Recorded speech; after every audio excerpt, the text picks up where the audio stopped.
Yes. No.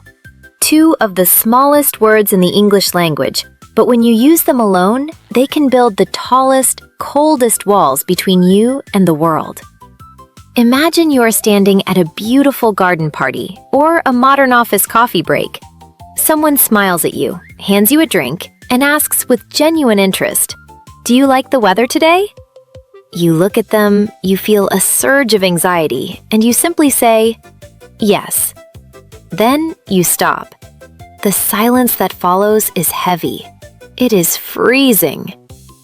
You can see the light of interest in the other person's eyes slowly fade away. They think you are bored. They think you are unfriendly. But the truth is, you are just terrified of making a mistake. Have you ever felt that crushing weight of being the person who kills every conversation? Do you walk away from social interactions feeling like a boring, empty shell, even though your heart is full of stories and your mind is full of ideas? If you are tired of the awkward silences and the one-word traps, please take a deep, healing breath with me right now. Relax your jaw. Let the tension leave your neck. You are in a safe place. Today, we are going to say a final, elegant goodbye to the yes-no prison. I am going to show you how to transform those tiny words into beautiful, flowing bridges that make people want to talk to you for hours. To heal this communication wound, we must understand the psychology of why we answer with just one word. In behavioral science, this is often a protection mechanism. When you are operating in a second language, your brain is under immense pressure. By saying just yes or no, you are choosing the safest path. You are trying to avoid grammar errors. You are trying to stay invisible so you won't get hurt. But there is a psychological principle called social reciprocity. Conversation is a gift exchange. When someone asks you a question, they are giving you a gift of their time and attention. When you answer with only yes, you are essentially refusing to give a gift back. It creates an emotional imbalance. The other person feels they are doing all the work, and eventually they stop trying. You aren't being rude, you are just being too safe. Today, we are going to learn how to be brave. We are going to learn how to give the gift of more. The first technique we will master today is what I call the +1 rule. It is the simplest and most powerful way to break the one-word barrier. The rule is easy. Never let yes or no stand alone. Always add exactly one extra detail, just one tiny piece of information that acts as a soft pillow for your answer. If someone asks, "Do you like your job?" don't just say yes. Instead, use the +1 rule. Yes, I really enjoy the creative part of it. If they ask, "Was the flight long?" say, "Yes, it was about 12 hours, but I managed to watch a few good movies." Do you see what happened there? You didn't just give an answer. You gave them a hook. You gave them something they can ask about next. You made it easy for them to stay connected to you. Let us practice this together right now. I want you to imagine a kind neighbor asks you, "Is it your first time in London?" I want you to answer with yes, and then add one tiny detail about how you feel or what you've seen. Take a slow breath and say it with me out loud. Yes, it is. I am absolutely loving the architecture here. Beautiful. Notice how your voice naturally becomes warmer when you add that extra detail. You sound like a person who is open to the world. Our second technique moves from being polite to being magnetic. This is the echo and expand method. When we are nervous, we often forget the question as soon as we hear it. The echo and expand method allows you to buy time for your brain while showing the other person that you were deeply listening.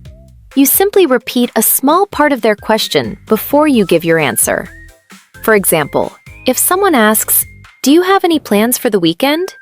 Instead of a flat "no," you echo, "Plans for the weekend? Not many, actually. I'm looking forward to a very quiet Sunday at home.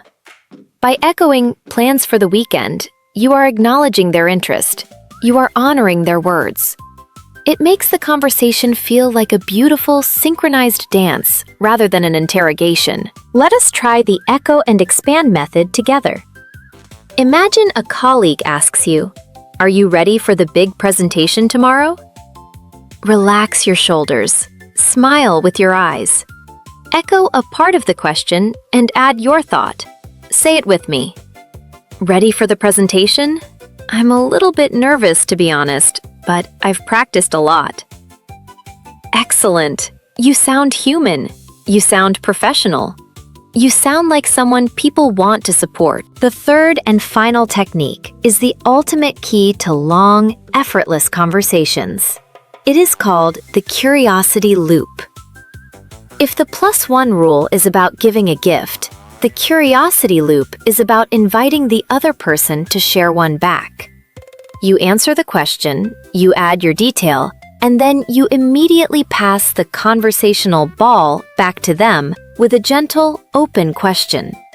Instead of just saying, "Yes, I like Italian food," you use the loop.